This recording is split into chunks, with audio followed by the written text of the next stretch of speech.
1987 সালের Opera house CBI red একটি এতটাই রোমাঞ্চকর যে এই ঘটনার ওপর ভিত্তি করেই বিখ্যাত বলিউড সিনেমা স্পেশাল 26 তৈরি হয়েছে।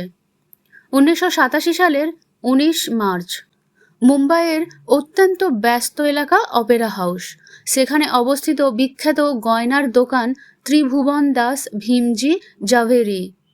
দুপুরবেলা হঠাৎ সেখানে একটি বিলাসবহুল বাসে করে 26 জন মানুষ এসে নামলেন। তাদের নেতৃত্বে ছিলেন একজন গম্ভীর চেহারার মানুষ, যিনি নিজেকে সিবিআই অফিসার মোহন সিং হিসেবে পরিচয় দিলেন। মোহন সিং এবং তার দল দোকানে ঢুকেই ঘোষণা করলেন যে তারা আয়কর ফাঁকি ও দুর্নীতির তদন্তে এসেছেন। তিনি দোকানের সিসিটিভি ক্যামেরা বন্ধ করে দেন এবং সব কর্মচারীর ফোন কেড়ে নেন। এরপর শুরু হয় তল্লাশি। দোকানের মালিক এবং কর্মচারীরা ভয়ে তটস্থ হয়ে পড়েন এবং তাদের পূর্ণ সহযোগিতা করেন। মোহন সিং খুব শান্তভাবে দোকানের সব দামি হীরা এবং সোনার গয়নাগুলো বড় বড় ব্যাগে ভরতে শুরু করেন।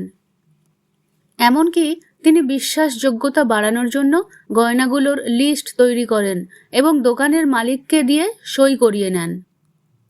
সবকিছু গুছিয়ে নিয়ে মোহন সিং তার দলের লোকেদের বলেন, আপনারা বাস নিয়ে বাইরে অপেক্ষা করুন, আমি অন্য একটি ট্যাক্সিতে করে এগুলো হেড অফিসে নিয়ে যাচ্ছি।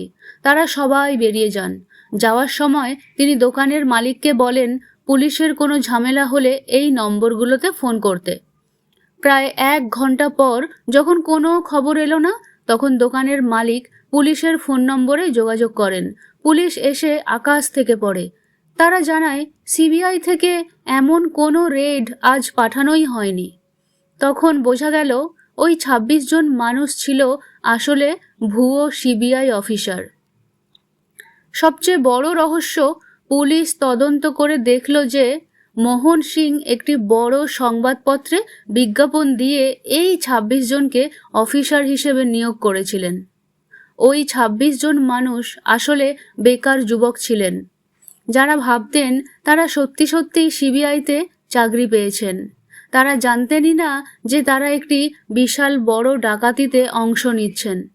মোহন সিং তাদের একটি হোটেলে ডেকে আধ ঘন্টার ট্রেনিং দিয়ে রেইডে নিয়ে গিয়েছিলেন। কাজ শেষে তিনি সবাইকে কিছু টাকা দিয়ে ফিরে যেতে বলেন।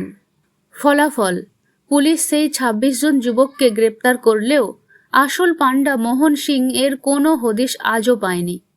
প্রায় 40 বছর হতে চলল সেই মানুষটি কে ছিলেন, কোথায় গেলেন এবং সেই কোটি কোটি টাকার গয়নার কি হলো, তা ভারতের অপরাধ বিজ্ঞানের ইতিহাসে এক বিশাল অমীমাংসিত রহস্য।